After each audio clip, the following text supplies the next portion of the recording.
Nicolas Rafale, justement. Bonjour Nicolas. Bonjour à tous. Bon, alors, est-ce que vous avez vu ce que j'ai vu, ce que tout le monde a vu samedi soir, Arc de Triomphe? Notre président papouilleur, expert en calinothérapie et en massage réconfortant, qui a reboutonné lors de la remise des médailles le haut de la chemise de Teddy Riner. Et que je te ferme le bouton. Ah tiens, ta cravate est mal mise. Est-ce que tu veux que je te fasse tes lacets? Il nous aura tout fait, un massageman. Hein. Il est incroyable. Confection pour hommes, confection pour femmes.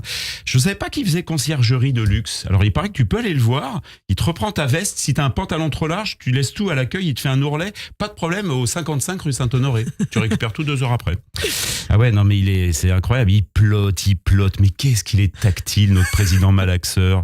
Bonjour, bienvenue au 55, le salon de massage de Paris. Nous avons la formule lotion de censure, calmante, hydratante, 1h30, 130 €. Nous avons la formule 2 fois 5 ans, sinon à 30 milliards, plus abrasive. Ah là là, notre président chrouche-crougneur, il adore toucher. Moi, j'ai vraiment de la chance de n'avoir aucun talent athlétique, même aucun talent tout court. J'ai horreur qu'on me touche. Ah ouais. Président, c'est le seul boulot où tu peux être un peu pervers kinesthésique, personne te dit rien. Et puis notre président plotteur touche tout type de corps, ah oui, tout type de personnes. Il passe devant Patrick Ollier, qui n'avait pas été touché comme ça depuis 75, je crois que c'était à l'époque du Big Bazar de Michel Fugain. Plus loin, il y avait Alio Marie, qui n'avait pas été touché comme ça depuis Patrick Ollier. Elle a connu Pompidou, Mitterrand, qui n'était pas hyper tactile. De Gaulle, quant à lui, avait à peine effleuré Tantivonne. Pétain, avant lui, quand il accueille Hitler à Montoire, vous imaginez sur le quai de gare, ah salut Adolphe, ça te va bien ce petit cardigan en cuir, attends que je te reboutonne. Et là Delogu dit, c'est qui ce Hitler? Bon, Alio Marie avait connu Chirac aussi, qui avait pas les mains reliées au reste du cerveau, voilà, 5 minutes douche comprise, qu'on l'appelait. Et Sarko qui faisait déjà chiropracteur présidentiel, et vas-y que je te touche. Et là notre président pétrisseur, même sourire carnassier.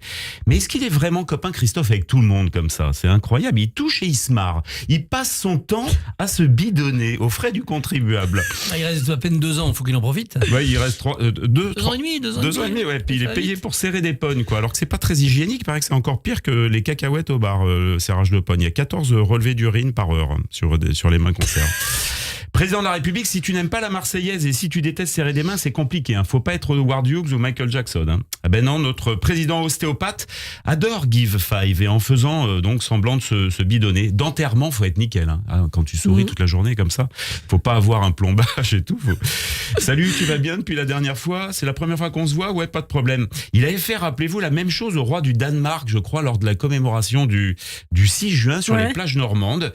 Alors Jean Bidule arrive, roi du Danemark. Notre président Manuel lui fait un check, déjà un check, magnifique. Et salut, comment tu vas Jean-Michel? Le type lui dit, écoute, je m'appelle Jean-Bernard, mais on s'est jamais vu. Tout ça en danois. Voilà. Alors notre président kinésithérapeute adore sourire, se marrer, tant qu'il passe un bon moment, on est heureux. Et il adore discourir, une machine à discours. Le soir à l'Élysée, quand les derniers clients du pressing se sont taillés, il doit dire à Brigitte, Madame Brigitte Macron, au nom de la République française, qu'est-ce que tu veux bouffer? Là, il lui remet une breloque, puis après ils vont se coucher. Il adore remettre des breloques aussi, vous avez remarqué. À la Mongie, il paraît que c'est lui qui remet les flocons pour le SF. Ouais. Madame Brigitte Macron, au nom de la literie française, je vais me pioter. Il dort 3 heures par nuit, c'est 1 heure de plus que Christophe. Ah oui. Ah ouais. Vous faites pressing, vous, Christophe, non? Parce que vous avez une élégance naturelle, quand même. Vous pourriez faire retoucheur. Quel faillot! Mais... Livraison à domicile. Livraison à domicile. Et plié ou sur cintre? Ah j'adore sur cintre, un peu en velours. Pas de problème, monsieur Rafale. Très bien. Tiens, si je faisais une Macron, je dirais ça va, Chris, tu vas bien? Il tutoie tout le monde, Macron. Yes, Nick. Christophe qui lui aussi enchaîne les petits boulots, voilà, comme ça en ce moment il est au théâtre tous les lundis soirs. Rappelez-nous Christophe, parce que la chronique est terminée, il n'y a plus rien d'écrit. Vous avez le tour de théâtre en 80 minutes. C'est chouette, c'est où? Ça se passe où exactement? Poche Montparnasse tous les lundis à 21h. Donc on peut y aller, on peut s'y rendre. Venez en famille, et pour ceux qui ont le bac de français à la fin de l'année, ça peut servir. Ah oui, pour Sébastien Delogu notamment, ça peut lui servir. Est-ce que Sébastien Delogu est déjà venu? Pas encore, mais il est le bienvenu, c'est au théâtre, on trie pas. Merci beaucoup, merci Nicolas Rafale, on vous retrouve évidemment chaque lundi matin sur Radio J et puis tout de suite